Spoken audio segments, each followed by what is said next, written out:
Greetings, gaming citizens, Mike here.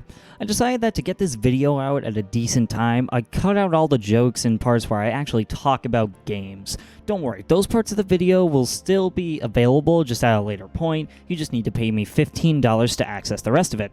I promise the quality of the video will totally live up to what the original offers. For the longest time, it was structured like this. A game would release. And that was it.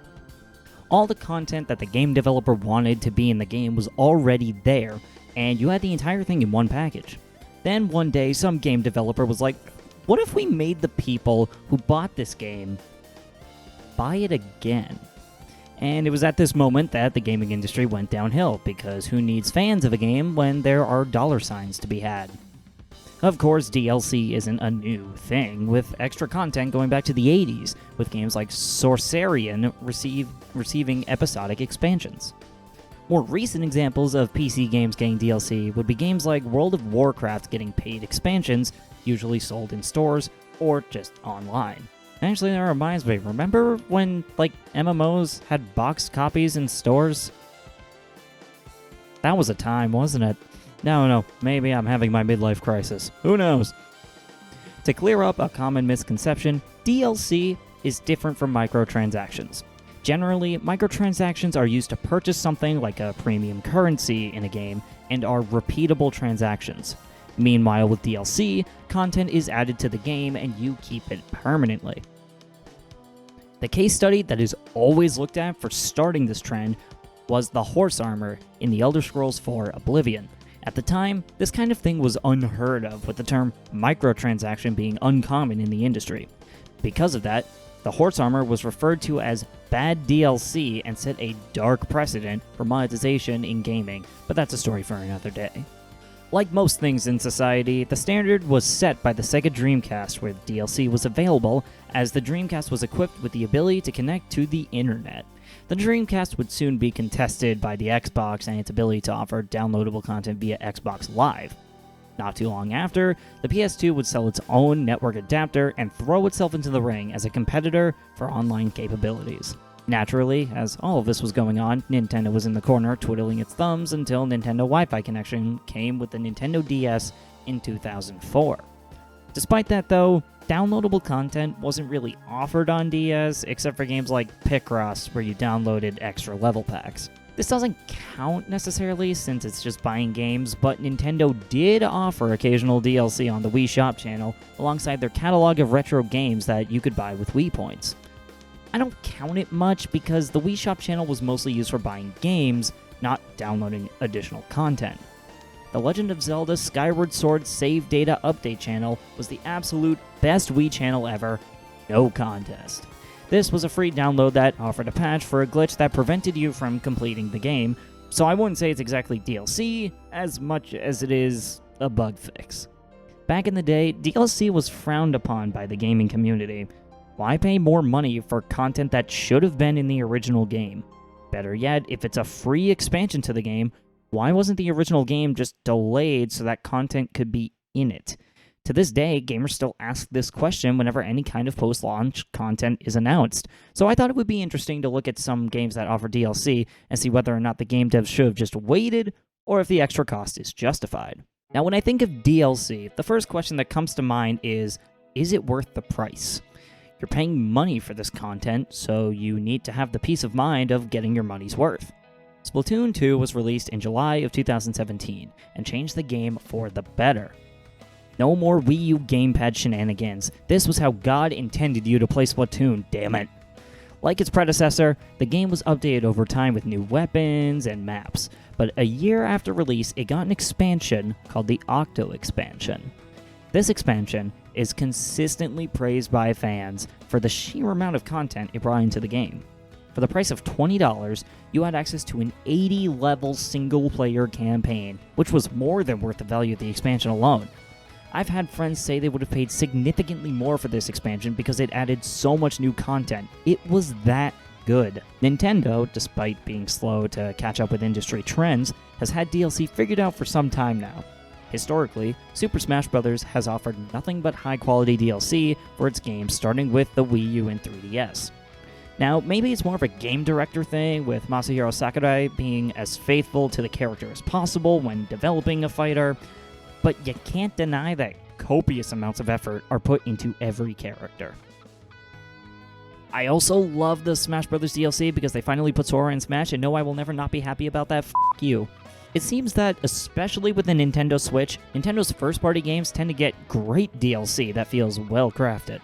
Mario Kart 8 Deluxe is another example of DLC done well in terms of providing quantitative value, as the Booster Course Pass doubles the number of tracks in the game, making it the definitive Mario Kart game to play.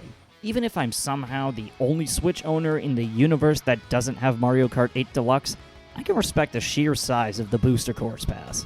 That said, I have seen people comparing 8 Deluxe's DLC to the original Mario Kart 8, and let me tell you, that's some visual whiplash right there. This is a screenshot from Mario Circuit from Super Mario Kart, but in Mario Kart 8. Now here's the same track, but for Mario Kart 8 Deluxe.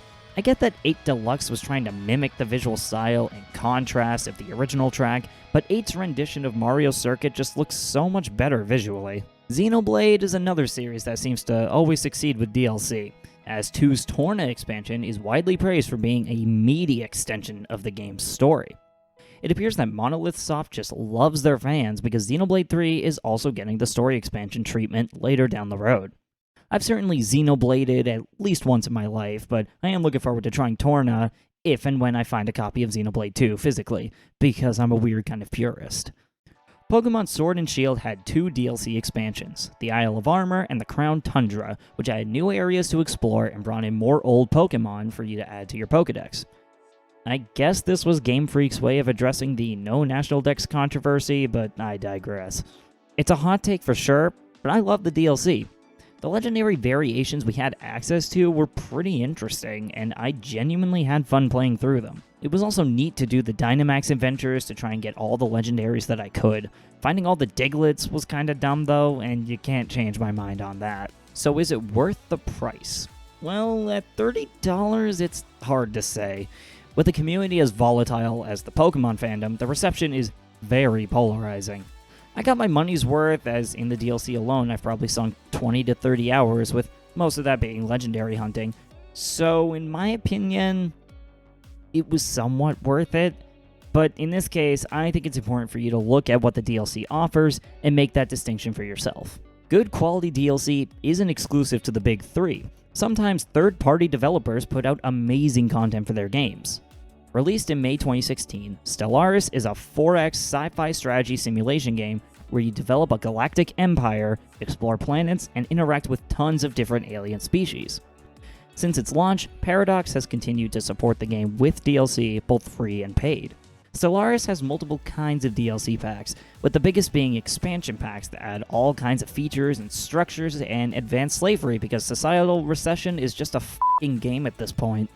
The second type of DLC Stellaris offers is story packs, which are just smaller expansions with an emphasis on adding more flavor to what already exists in the game, as well as building on the patches that accompany the free patches that release with them.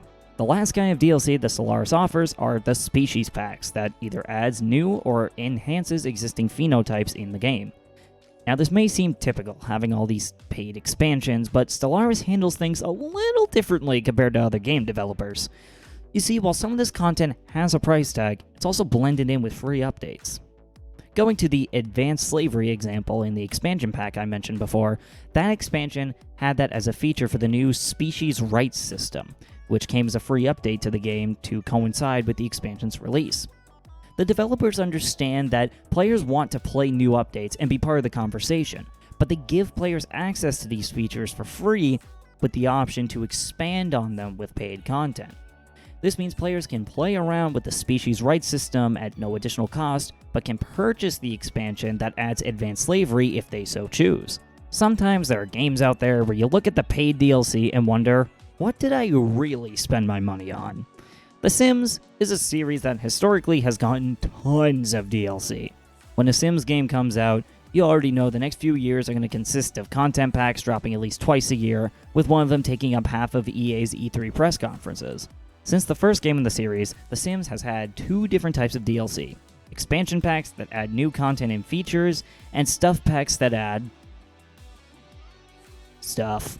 By the time you buy all the stuff packs, your copy of The Sims is built like a pack of Oreos. For the first couple of games, I get it. You're throwing new features at the wall to see what sticks, and that's fine. But when you release a f***ing Seasons pack for The Sims 4, that's when I start to ask some questions. Why even bother making that paid content anymore? You clearly have the resources to develop it. Why hold off on releasing the functionality for in-game seasons until 4 years after launch? Then there's the get-together pack that adds socializing and partying features. Why would you sell an expansion pack that adds social features to a life simulation game? Shouldn't these social features already be in the game since that's the entire point of The Sims? The Sims 3 is immediately the best one in the series for having the Katy Perry Sweet Treats expansion, which adds the definitive version of the song TGIF, Moving On. What about content that is sold separately, but in supplemental licensed merchandise instead of sold as a download? Spectros was a small series that tried to become the next Pokemon. One of the features of the game involved inputting a certain pattern to unlock additional Spectrobes, materials, or weapons. This was called card input because you needed to place a physical card on the DS Lite's touchscreen to know what points to press on a 4x5 grid with 4 additional points on the corners. For Spectrobe's origins on the Wii, though, you had to enter a code on special cards and then input a certain pattern on a 4x4 circuit board.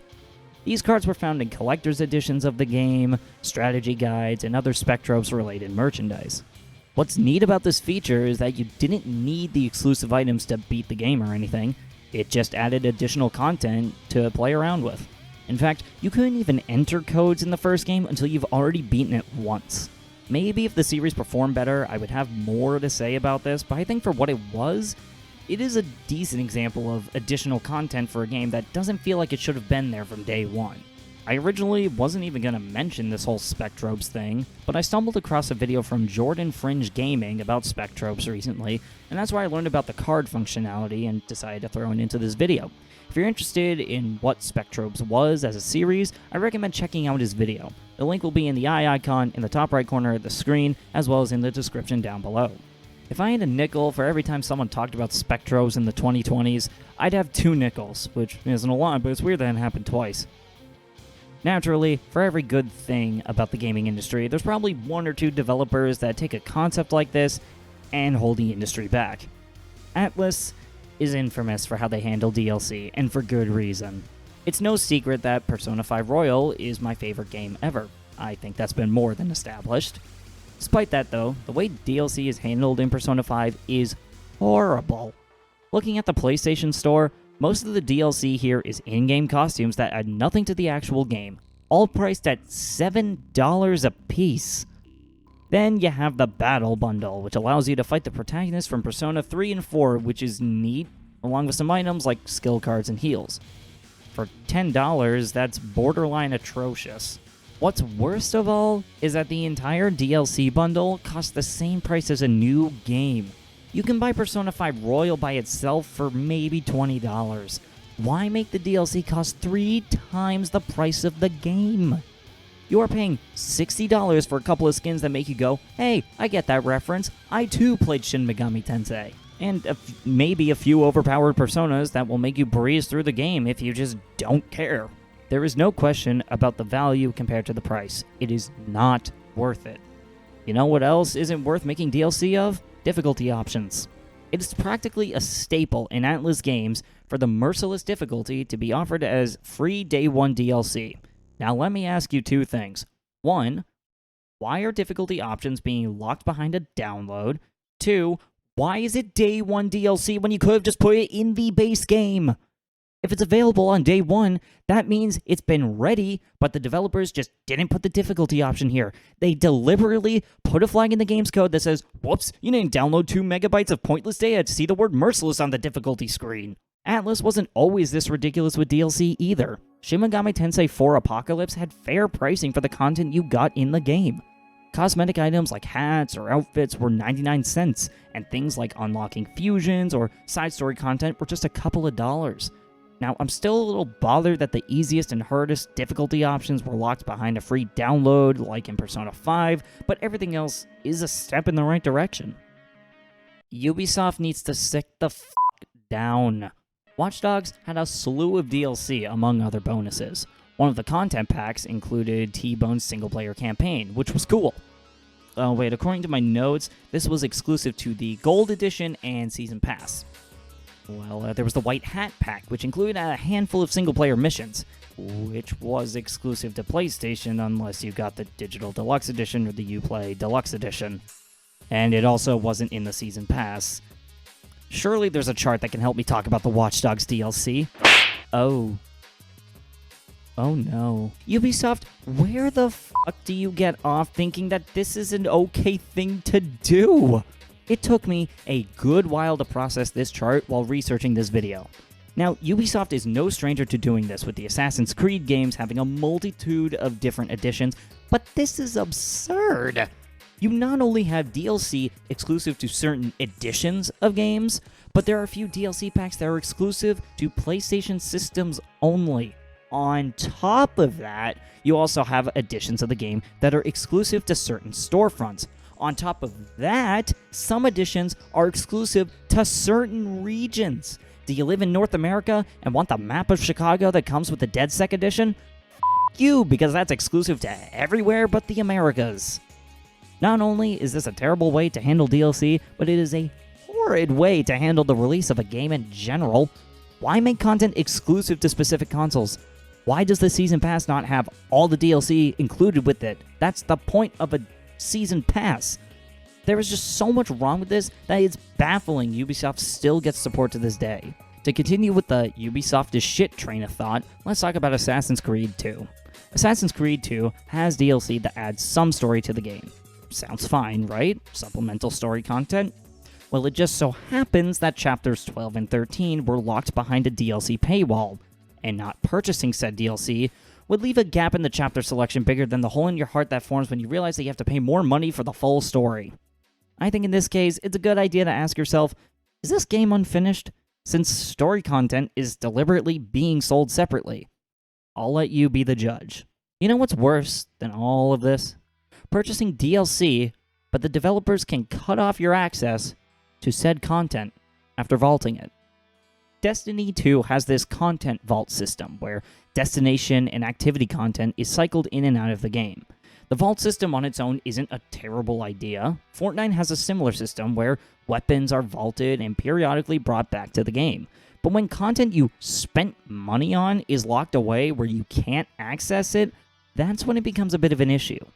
Now, I've never played Destiny 2, so I can't speak to how expansive this game's content is, but if full-on campaigns are locked behind a paywall, plus a vault that is opened at the discretion of the developers, that sounds like something not worth spending money on. When you purchase DLC, you should always be allowed to access what you paid for.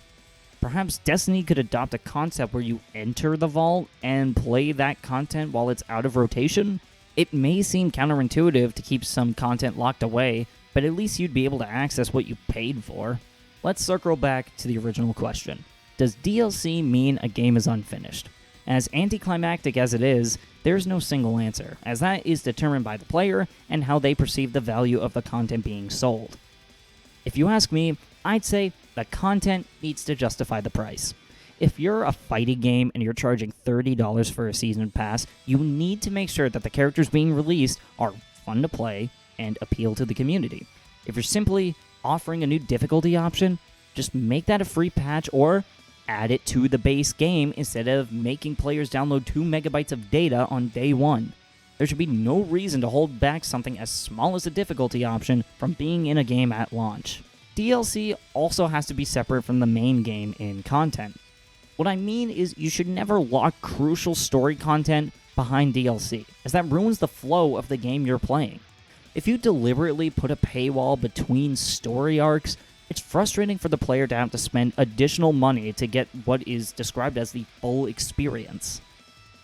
You know what's also valuable and costs nothing? Subscribing to this channel and hitting the notification bell for stream VODs and other things gaming too. That's all from me today. Now if you excuse me, I have to release half of a video so I could charge for the other half later.